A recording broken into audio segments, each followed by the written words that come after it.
ano? Mga musmos na pagala-gala sa daan. Mga batang ang tahanan ay lansangan. Ano pong ginagawa ninyo?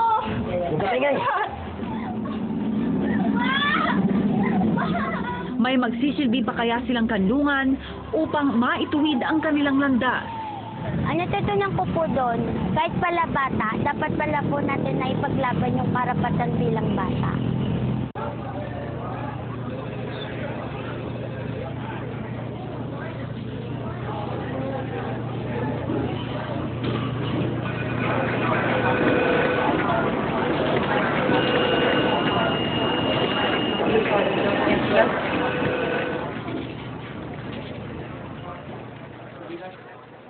Report cases of abuse to the Draw the Line hotline, 926-6598. Stop the abuse. Draw the line. Your body is a beautiful work of art. Every curve says that you're unique. Your lines show the depth of your wisdom. Your flaws define your character.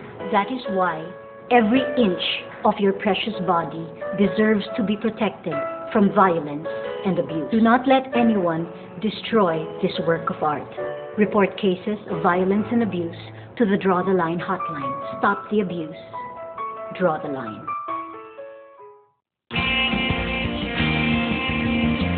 Get ready to face the brighter morning. Cause the day of better day is coming. You gotta see it, you gotta feel it. Bring it on, yeah. It can be done. It can happen. Don't waste no time. Be on cue. Go ahead, girl. We are you. Something better is waiting for you. We are you. Something better is waiting for you. Be on cue. It can be done. It can happen. Don't waste no time. Be on cue. Go ahead, girl. We are you. Something better is waiting for you. We are you. Something better is waiting for you. Be on cue. We are you. Something better is waiting for you. We are you. Something better is waiting for you. Be on cue. We are you.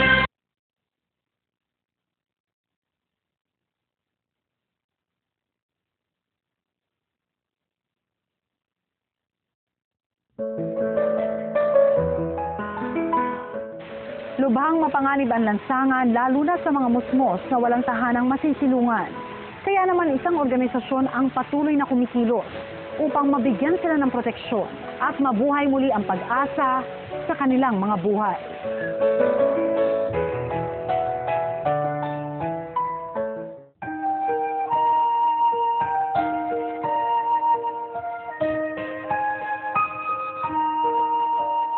Can they face the future with hope?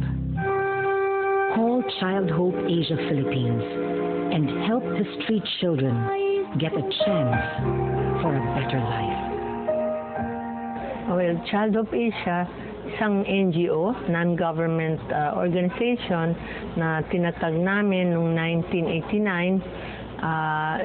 Ito'y ang tinututukan talaga ang pagtutulong sa mga bata na nasa lansangan.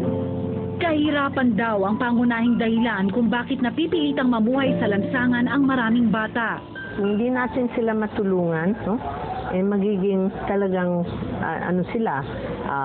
kriminal o magiging prostitute o magiging drug pusher, drug addict. So gusto natin sila tulungan para magbago at magkaroon naman ng pagkakataon sa kanilang buhay. Ang street education ang isa sa mga programang isinasagawa ng Child Hope Asia Philippines upang maisakatuparan ang kanilang misyon. Martes hanggang Sabado, alas 3 hanggang alas 9 ng gabi. Sinasadya ng kanilang mobile education van ang mahigit 20 lugar sa buong Metro Manila. Ito naman ay may TV, may mga sports equipment, may mga tapes, may mga libro, nakakatulong sa pagtuturo ng mga bata. Isa si Kuya Christian sa 30 street educators ng Child Hope Asia Philippines. Mga tinuturo namin sa kanila una-una yung values, para ma-develop yung katawan nila.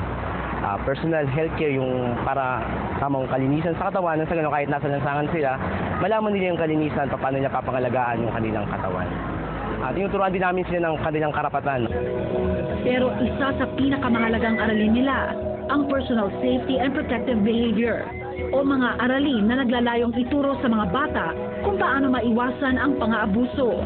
Malaman nila kasi yung safe place nila, paano ba sila magiging ligtas, at ano yung behavior, protective behavior, ano yung gagawin nila para maprotektahan nila yung kanilang sarili, lalo yung mga batang lansangan. Kasi sila yung mga batang walang matatakbuhan, walang nagpo-protection. Kaya sila yung mga mas malimit na naaabuso. Para mas maintindihan ng mga bata ang mensahe nito, nagpapalabas sila ng animated film sa may makabuluhang kwento, tulad ng The Daughter at Good Boy. Anak, ikaw ang pinakamatanda sa mga kapatid mo. Ikaw ang dapat mag-alaga sa kanila. At kailangan mong alagaan din ang tatay mo at ang ating bahay. Opo, Nay. Wala nang ibang paraan. The Daughter is the innocent girl. Isa siyang bata na inabuso ng kanyang ama. Dahil umalis yung kanyang ina, nagtrabaho.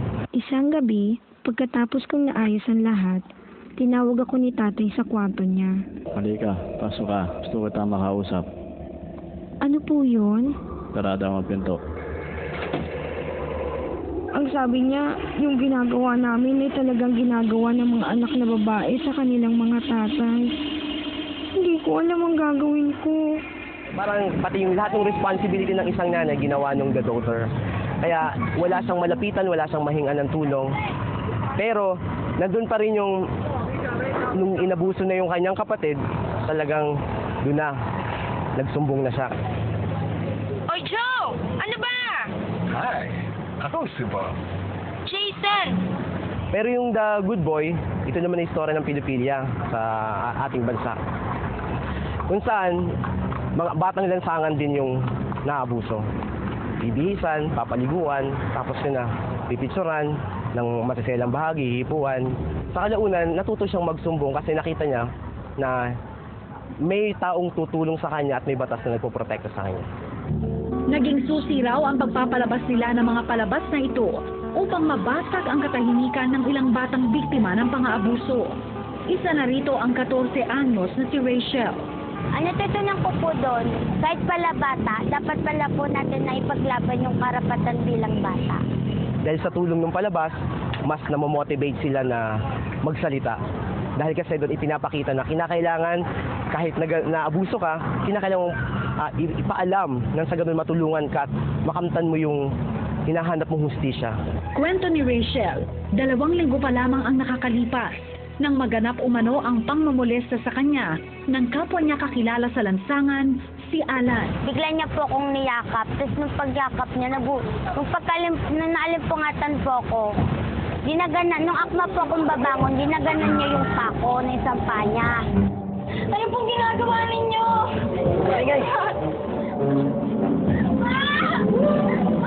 Yun po yung pagdating ni Mama, yun po yung aktong nadatnan niya.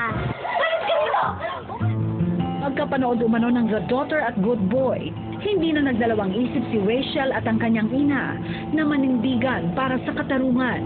Nakausap po namin yung woman din, tapos kinuha niya kami ng statement. Sabi niya, kung ididemanda daw namin, sabi namin oo.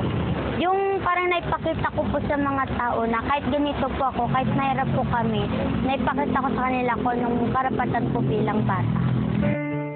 Kasalukuyang dinidinig ang kaso ni Rachel laban kay Alan sa korte. Ngunit hindi sa pagbibigay kaalaman natatapos ang bahaging ginagampanan ng Child Hope Asia Philippines.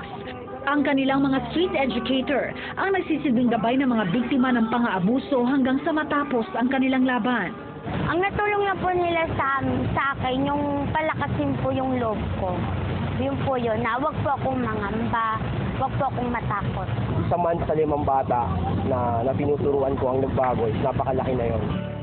Bukod sa street education, may libreng health services din ang Child Hope Asia Philippines. Nagbibigay sila ng physical check-up at namamahagi ng mga gamot sa mga batang lansangan. Itong first quarter ng 2008, ang pinakamarami talagang reklamo, suliranin pangkalusugan itong mga batang kalye. Unang-una yung infection tsaka allergy sa daanan ng hangin or sa baga. Ngunit hindi lang mga sakit ng bata ang nalalaman nila sa ginagawang check-up. Dito, nadidiscover rin nila ang mga senyales ng pang-aabuso. Kami mismo kasi nakakahuli na merong mga pasa yung bata. So pag nag-physical exam, so yung after mahabang pag-uusap, umamin yung bata na sinasaktan siya ng tatay niya, pag nalalasing, ganyan. Hindi lang health yung minamanage namin. So ano yan, isang kompleto holistic na pagmamanage ng bata. Umaabot sa 1,500 batang lansangan taon-taon ang natutulungan ng Child Hope Asia Philippines. Mga batang kapuspalad na pilit nilang inaabot, hindi upang magbigay ng barya-baryang limos, kundi upang magbigay ng tunay na pag-asa upang malayo sila sa kapahamakan at pang-aabuso.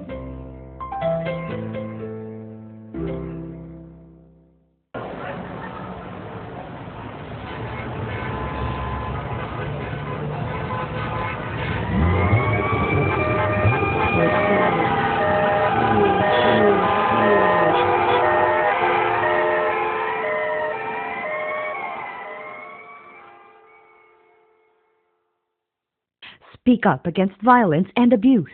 Call the Draw the Line hotline, 926-6598. Stop the abuse. Draw the line.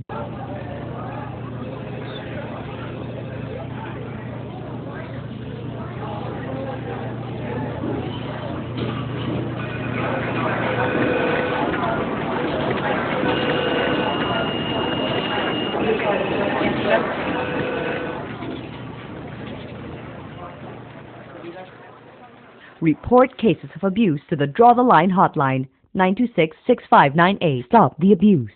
Draw the line.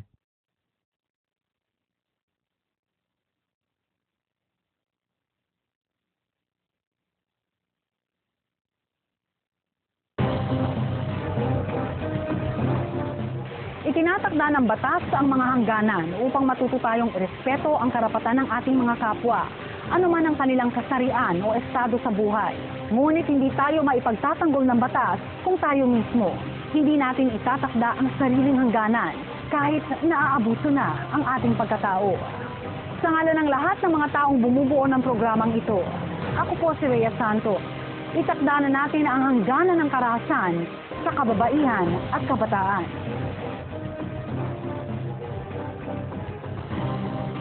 Kung may alam kayong kaso ng paglabag sa karapatan ng kababaihan at kabataan, panahon na para iguhit natin ang hangganan. Magsumbong agad sa pulis o sa barangay o di kaya'y tumawag sa aming hotline 926-6598.